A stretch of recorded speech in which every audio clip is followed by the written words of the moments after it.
Hello, എല്ലാവർക്കും നമ്മളുടെ മൂന്നാമത്തെ വീഡിയോയിലേക്ക് സ്വാഗതം.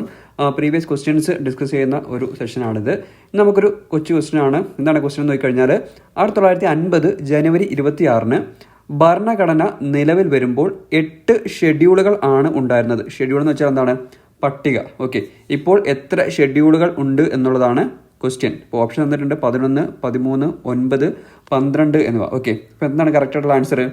നിലവിൽ 12 ഷെഡ്യൂളുകളാണുള്ളത്. അതായത് 12 പട്ടികകളാണ് നിലവിലുള്ളത്. ഭരണഘടന നിലവിൽ വരുമ്പോൾ എന്തായിരുന്നു? 8 പട്ടികയായിരുന്നു അല്ലെങ്കിൽ ഷെഡ്യൂളാണ് ഉണ്ടായിരുന്നത്. ഇപ്പോൾ എത്ര ഉണ്ട്? 12 ഉണ്ട്. അതേപോലെ തന്നെ പഠിക്കേണ്ട മറ്റൊരെണ്ണമാണ് എന്താണ്?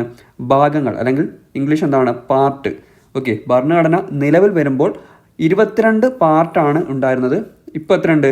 നിലവിൽ എത്ര പാർട്ട് അല്ലെങ്കിൽ ഭാഗങ്ങൾ ഉണ്ടെന്ന് വെച്ചാൽ എത്രയാണ്?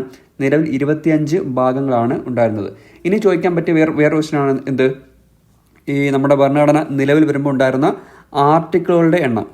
ആർട്ടിക്കിളുകൾ അല്ലെങ്കിൽ അനുച്ഛേദം എന്ന് പറയും. ഓക്കെ, എത്രയാണ്? 395 ആർട്ടിക്കിളുകൾ അല്ലെങ്കിൽ അനുച്ഛേദങ്ങളാണ് ഭരണഘടന നിലവിൽ വരുമ്പോൾ ഉണ്ടായിരുന്നത്. ഇപ്പോൾ എത്ര ഉണ്ട്?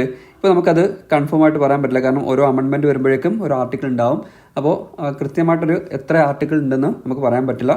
പക്ഷേ നമ്മുടെ ഭാഗങ്ങളും പട്ടികകളും കറക്റ്റായിരിക്കും. അതേപോലെ തന്നെ ഭരണഘടന നിലവിൽ വന്നപ്പോൾ ഉണ്ടായിരുന്ന ആർട്ടിക്കിളുകളും കറക്റ്റായിട്ട് ഉള്ളൊരു ഒരു കറക്റ്റായിട്ടുള്ള ആൻസർ നമുക്ക് പഠിച്ചു വെക്കാൻ പറ്റും. ഓക്കെ, അപ്പോൾ ഭാഗങ്ങൾ 22 എന്നുള്ളത് 25 നിലവിൽ, പട്ടിക 8 എന്നുള്ളത് 12 ആർട്ടിക്കിൾ ആദ്യം നിലവിൽ വരുമ്പോൾ 395 ആയിരുന്നു. നിങ്ങൾക്കുള്ള ക്വസ്റ്റ്യൻ ആണ്, നമ്മുടെ സാമ്പത്തിക അടിയന്തരാവസ്ഥയെക്കുറിച്ച് പ്രതിപാദിക്കുന്ന ഭരണഘടന ആർട്ടിക്കിൾ ഏതാണ്? നിങ്ങൾ കമൻറ്റ് ചെയ്യുക. ഓക്കെ, അപ്പോൾ വീഡിയോ ഇഷ്ടപ്പെട്ടാൽ മറ്റുള്ളവരിലേക്ക് ഷെയർ ചെയ്യുക. താങ്ക്